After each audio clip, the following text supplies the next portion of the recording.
Okay, YouTube, this will be my second video. Be a review on the laptop I brought for gaming. Actually, I didn't buy it new. I brought this used, and I got one hell of a deal. So, as you can see, from Walmart, $500. My brother-in-law brought it for $600, but after he used it for 2 days, it had less than 48 hours on it. He'd realized it's not as powerful as he wanted it to be. And he's not somebody who moves around much or travels, so he wanted a desktop. Very reasonable. I've got a desktop too. They're a lot more powerful. And he went out and brought himself a brand new desktop right after that. So he then needed it set up, added an SSD in it. He needed his desk built.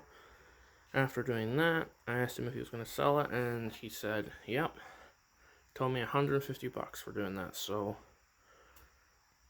that's one hell of a deal. Couldn't pass that up. Has the 1050 Ti 4 gigs, 8th gen i5. The core, it's decent, pretty powerful.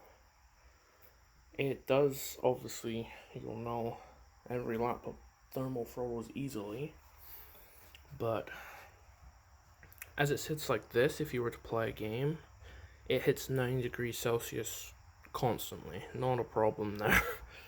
You're gonna be pretty toasty. But this does have a fan here and a fan here. These are the outputs right out the back, which are really nice. The intakes, obviously, are on the bottom, which can be quite flawed. That's why a couple weeks later I purchased this, kind of in a rush. I didn't choose a good one, I just chose one off of Walmart, but having the elevation, the 6 fans, the green LEDs were just a bonus, I guess. Helps. But it's powered by this 7.7 amp, 150 watt, 19 volt power supply, so it's power hungry for a laptop. Well, not compared to most, but most gaming laptops take more. You cannot run the graphics card without the power supply. It has to be plugged in. One of my friends ripped on me for this, but like I said, it's still portable, it's still a laptop, you just have to have it plugged in. I like that design, being cheaper, it makes sense. I opened this up because the fans do drag a lot of dust, so it's kind of a regular cleaning to pull the back off, pop the clamshell apart, clean the fans. But I done that the first time, and I realized I had an NVMe slot, another space for some more RAM, so I added more RAM, so it's now at 12 gigs instead of 8, and I added a 500 gigabyte NVMe. You see on Crystal Disk, I got my 1000 gig, and then my 500 gig SSD. But you can see, since I've added that, it's only 46 hours. I hit over 1,000 hours finally on this. Like I said, I got it 2 days old. I couldn't pass that up. It's a pretty nice little laptop. Quite light. Well, let's say 4 pounds or so. It doesn't say a weight on there. Backlit keyboard. Some people said it was too bright in the reviews I watched, but I like it. The speaker sounds pretty nice. It's this full length one back here. Touchpad is pretty nice. It's not slow or anything. Being Windows 10, I just connect an Xbox One X controller and use it like that. I play main games. I play State of Decay, Forza Horizon 3, Farming Simulator, and I got a ton on my desktop. It runs them all fine. Before I got this, I ran State of Decay, Forza Horizon, Farming Simulator, and I definitely got a lot of thermal throttling.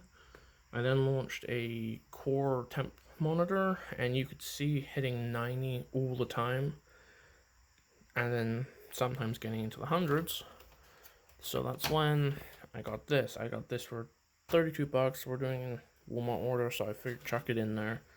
I wish I would have got something better, like a Cooler Master, because these 6 little fans, they put out some air very gently, and it does help. This just being elevated, the grates helps a ton, but it's pretty cheaply made. Actually, to demonstrate, the power divided by the USBs are not great, so it's got a speed control. I obviously keep it on high. You turn it off, LEDs go off. Turn it on, wow, actually worked. After sitting a bit, sometimes those fans don't spin up, and you just gotta make sure they will spin up, because you know you don't want to get one stuck and let it burn itself out. But there is a bit of airflow. The one I was looking at before had either two fans or it had one ginormous one, and I think the two fan one would be what I need. I think that was Thermaltech. This is a nice rubber flip stop too. I mean, like I said, it's pretty useful. Actually, the majority of the hours on this were not put on by me. After I got this in winter, my wife just had surgery, so this ended up being her laptop, which I'm completely fine with that. Like I said, I got a desktop. My desktop is a bit more powerful than this. This is just new, light, portable. Definitely glad to have it for the price I paid. If you had to pay $500 for it, fair enough. That's worth it. It's a laptop. You can't beat that. It just has its flaws compared to other gaming laptops, but I know the price is going to double or triple when you go better. But I recommend always getting one of these no matter what laptop you have. Even just my business laptop that sits on my desk has had one. It kind of died after a while. But yeah, well, I can show you the underside so you can see what I mean by intake. You'll see the dust. I will have to definitely open that up and take that off. Here's the outtakes for the fans. Just idling, she's not hot or putting out much air. But when you launch a game, those fans ramp up and it sounds amazing. Those rubber stops, they're really grippy. No complaints about those. Pretty solid, got some good traction. I do like the green aspect. Green's quite a nice color. 60 hertz display, so it plays everything 60 FPS, 1080p. This full HD. I play my desktop with a 1060 on 1440, which I don't really see too much of a difference from 1080. I did try playing it at 4K. That was really impressive, but it did slow down quite a lot, so its limit is 1440 for 60 frames, and it does that amazingly, so I'm pretty happy. This, like I said, I'll play now lighter games on it. My wife mostly plays Sims, Civ, I don't know, tons of random games. Might be even some installed all over the